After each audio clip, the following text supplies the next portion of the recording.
Hello, peace be upon you. Assalamu alaikum. My name is Brother Ismail. I've been a Muslim for 16 years. But in the past few years, I have been bothered by some reoccurring issues which have forced me to question my Islamic faith. And recently I have decided to finally leave Islam, and in this video I will explain why. Now, I don't think it's fair for Muslims to consider me as some kind of traitor or sellout, because over the years I've done my best to be faithful and loyal to Islam. I did not play games with Islam, and I took my Islamic faith very seriously. And whenever I found any Islamic teaching difficult, problematic, or controversial, I always did my best to research the issue for myself and for my fellow Muslims to resolve it.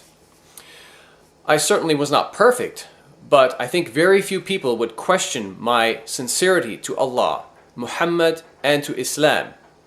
So I can assure you that I was committed to this religion called Islam. Now let me address the title of this video, the question why I left Islam.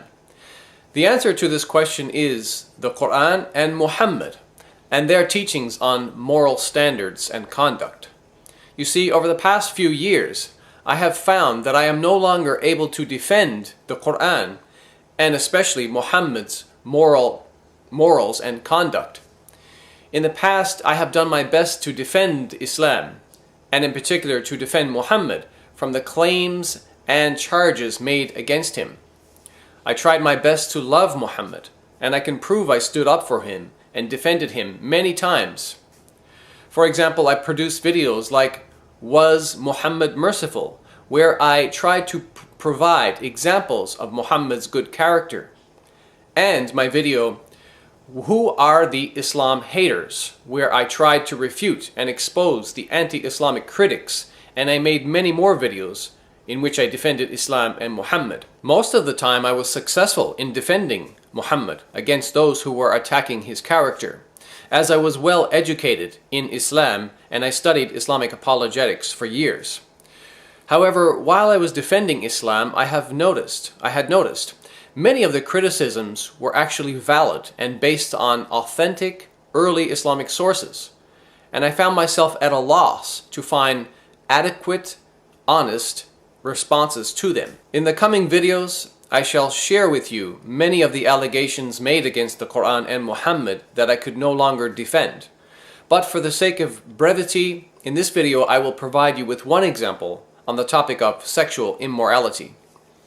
As shocking as it may seem, both the Quran and Muhammad teach that it's permissible, halal, to capture and rape female war captives, even if these women are married and their non-Muslim husbands are still alive.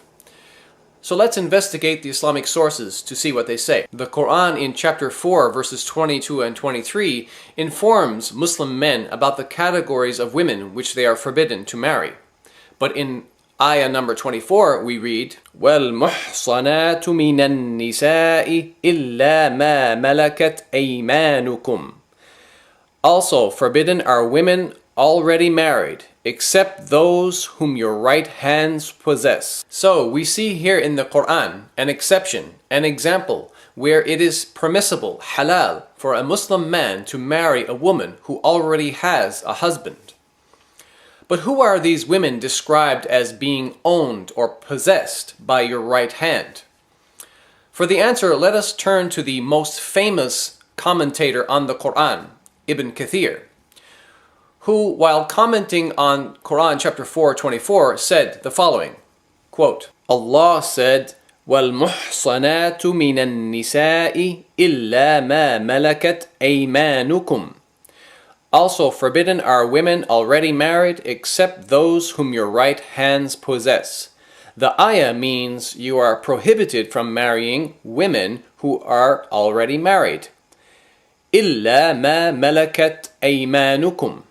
Except those whom your right hands possess, meaning except those whom you acquire through war, for you are allowed such women after making sure they are not pregnant.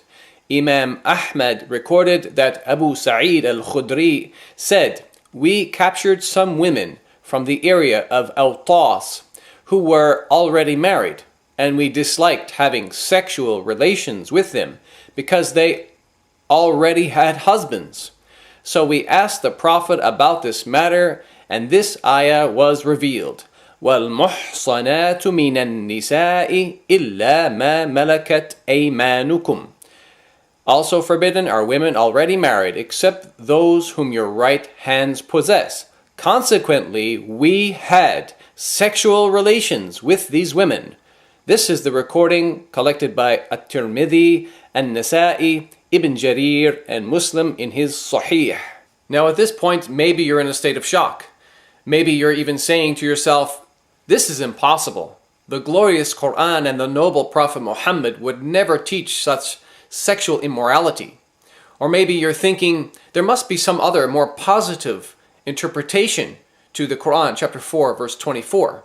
Or maybe you're even trying to convince yourself that the great Islamic scholar and the most famous Quran commentator, Ibn Kathir, is completely wrong and he has no idea what he's talking about.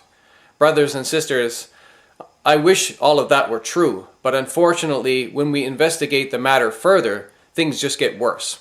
For example, we read in the following hadith. In Sunan Abi Dawood, volume 2, hadith number 2155, Abu Sa'id al-Khudri narrated, the Messenger of Allah, meaning Muhammad, sent a military expedition to Awtas on the day of Hunayn, and they met their enemy, fought and defeated them. They took captives.